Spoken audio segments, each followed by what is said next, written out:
ये करवाने से अपाहिज हो जाएंगे। बेचारा वो मरता क्या ना करता, सब कुछ करवाता है। दर्द सह रहे हैं, मेडिसिन सालों से ले रहे होते हैं। अब ये जो डिस्क है यही एक वजह होती है, सबब बनती है जो नफ्स को दबा रही होती है। सवाल ठीक नहीं है, हल्का न लें क्योंकि डॉक्टर साहब, अवाम को अर्कुल निसा से जुड़ी क्या गलत फहमियाँ होती हैं? Hello viewers, I am doctor Ramesh Kumar.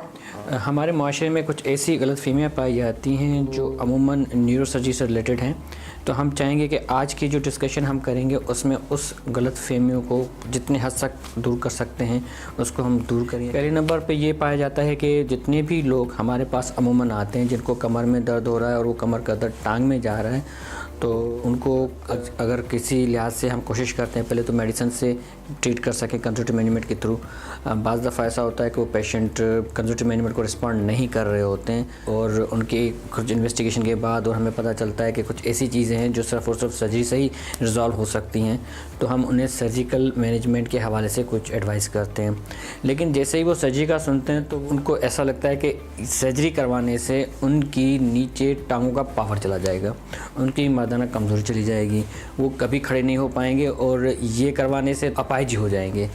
अब इस किस्म की जो गलत फहमियाँ हमारे माशरे में पाई जाती हैं अक्सर करके शाटिका वाले पेशेंट्स में, अब ये बेचारे वो पेशेंट्स होते हैं जिनको ना सिर्फ वो इस चीज़ों से परेशान रहते हैं और इसकी पेन बहुत शिद्दत और सीवियर किस्म का हो रहा होता है कमर का टांगों में, क्योंकि लोगों की कहने की वजह से, क्योंकि एक टैबूज़ बने हुए हैं माशरे में और वो इस चीज़ को फैला रहे होते हैं कि भैया कमर का अब कहने वाला तो कह के चला जाएगा उसे।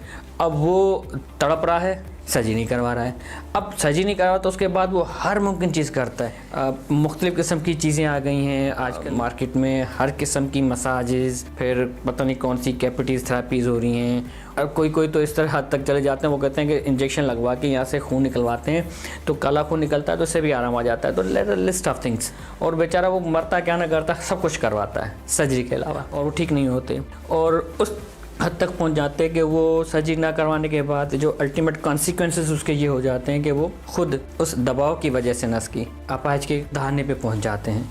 अब उसके बाद हमारे पास आते हैं डॉक्टर साहब अब सर्जरी कर दो। अब उस वक्त सर्जरी के रिजल्ट उतने अच्छे नहीं होते और नहीं हम उसको इतना फ़ायदा दे सकते हैं। अब प्रॉब्लम ये होती है जब वो आइडियल केस होता है इनिशियल फेज़ में, जब उन्हें बताया जाता है कि आपकी सर्जरी आपके लिए बहुत ज़्यादा फ़ायदेमंद होगी, उस वक्त कुछ इसी टैबूज़ की वजह से मना होने के बाद आगे चला निकल जाता है बेचारा, और फिर ये अपाहिज के बाद हमारे पास आता है तो उनकी हेल्प नहीं कर पाते हैं। क्या न्यूरोसर्जन सिर्फ सर्जरी से इलाज करते हैं? हम हमेशा कोशिश करते हैं कि एक फैक्ट्स बेस्ड उनको चीज़ें बताई जाए, समझाई जाए। हम अक्सर करके आपके मीडियम के थ्रू भी मैं समझाना चाहूँगा लोगों को और बताना चाहूँगा कि हमारे पास अक्सर करके जितने भी ये बैक पेन और जिसका दर्द फिर टांगों में आ रहा है जिसे हम शाटिका कहते हैं, इसे हर पेशेंट को सर्जरी की ज़रूरत नहीं होती है।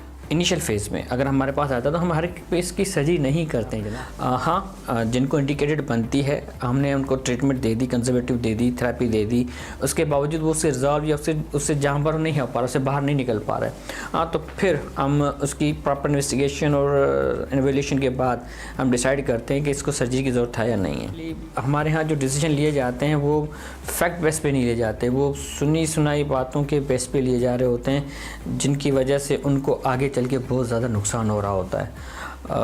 दर्द सह रहे हैं, मेडिसिन सालों से ले रहे होते हैं, उन्हीं मेडिसिन की वजह से उनकी गुर्दों पे इफेक्ट पड़ता है, उनके मैदे पे इफेक्ट पड़ता है, उनके आंतों पे इफेक्ट पड़ता है। It's disturb whole body. तो अर्कुल निसा का दर्द होता क्यों है और इसका इलाज कैसे होगा? जैसे कि आपको मैं इस वक्त दिखाना चाहूँगा, ये जो अभी आपको स्पाइन नज़र आ रही होगी, ये समझ लीजिए कि पूरा लंबर स्पाइन मैं अभी आपको दिखा रहा हूँ। इस लंबर स्पाइन में एक रेड डिस्क नज़र आ रही होगी, जो रेड लाइन जो नज़र आ रही है किसी डिस्क। अब ये जो डिस्क है यही एक वजह होती है, सबब बनती है जो नफ्स को दबा रही होती है। अब हम करते क्या हैं, सिंपल और स्ट्रेट फॉरवर्ड सी चीज़ होती है, इस दबाव को सिंपल सी स्ट्रेट फॉरवर्ड सर्जरी के थ्रू हटा देते हैं। हम नस को हाथ तक नहीं लगाते हैं।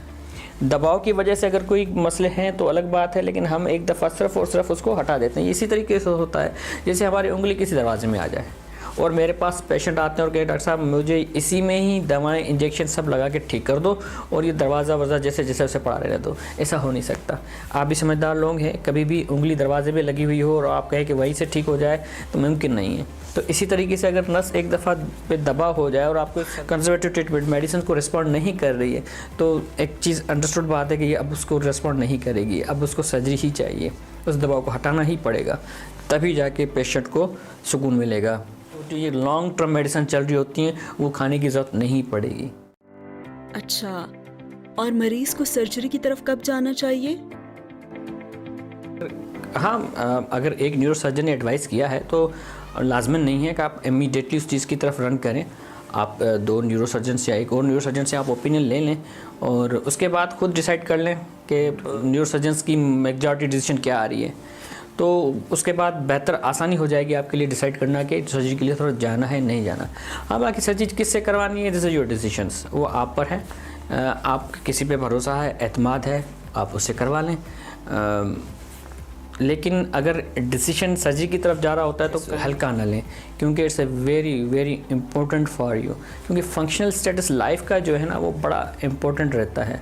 अगर पेन में, दर्द में अगर बंदा होगा तो उठेगा भी नहीं, चलेगा भी नहीं, बैठा हुआ रहेगा, तो और मसाइल भी शुरू हो जाते हैं साथ साथ, दिल के, ब्लड प्रेशर के, शुगर कम नहीं होगी, पेन रहेगा तो ब्लड प्रेशर बढ़ा हुआ रहेगा। तो ये एक पूरी चेन एक साथ चल रही होती है।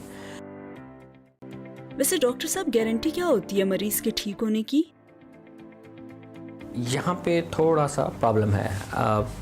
सवाल ठीक नहीं, सवाल को हम बेहतर कर सकते हैं। अब ये कह सकते हैं कि हमें रिस्क या चांसेस क्या है, इज़ अ बेटर क्वेश्चन, कि चांस कितने हैं बेहतर होने के, क्योंकि फ्यूचर का तो मैं नहीं बता सकता, किसी भी बंदे का, इंडिविजुअल बंदे का फ्यूचर का अल्लाह मियां के अलावा किसी को नहीं पता।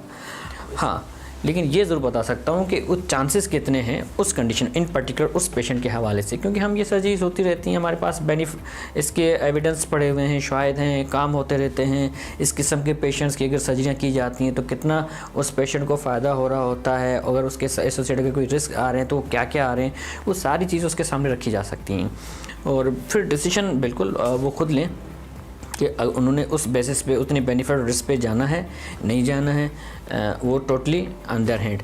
हाँ, लेकिन सवाल जो करेक्ट बनता है चांसेस कितने हैं बेहतर होने के, या चांसेस कितने हैं कि इसमें और कोई ख़राबी आ सकती है, तो वो ख़राबी या उसके रिस्क क्या हो सकते हैं या साइड इफ़ेक्ट्स क्या हो सकते हैं। सही। और सर्जरी के बाद दर्द कब तक रिलीज हो जाता है? अमूमन ये जो शैटिका वाले जो पेशेंट होते हैं इनमें हम 1 दिन 1.5 दिन हार्डली, मतलब एक सर्जरी हुई और दूसरे दिन पेशेंट को वॉक करा के हम घर भेज देते हैं कि इतना रिज़ल्ट अच्छा होता है इसका, depending on the underlying conditions. तो मोस्ट ऑफ द टाइम तो यही होता है कि पेशेंट घर चलते हुए जाता है और इतनी उन्हें प्रॉब्लम नहीं होती, और जो सबसे पहली चीज़ बेहतर होती है उनकी वो पेन होता है।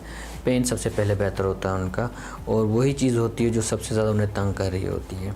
तो यस, पेन जो है वो सबसे पहले बेहतर होता है। स्टे 1-1.5 दिन से ज़्यादा नहीं होता है अमूमन। अगर कोई कॉम्प्लिकेशंस जो हमने रिस्क बताते हैं, अगर उनमें से अगर कोई चीज़ हो जाती है तो हाँ 3-4 दिन और एक्स्ट्रा स्टे बढ़ सकता है, लेकिन वो भी इतनी प्रॉब्लमेटिक चीज़ नहीं होती है, क्योंकि वो सारी चीज़ अंडरलाइंग उसको समझा दी जाती है कि क्यों हो रही है और हमें इसके लिए क्या अंडरलाइंग मैनेजमेंट की जाएगी। तो वो भी आजकल की जो जदीद दौर चल रहा है न्यूरोसर्जरी का या साइंस का, उसकी भी इलाज आ चुके हैं, तो it's not problematic. Thank you very much.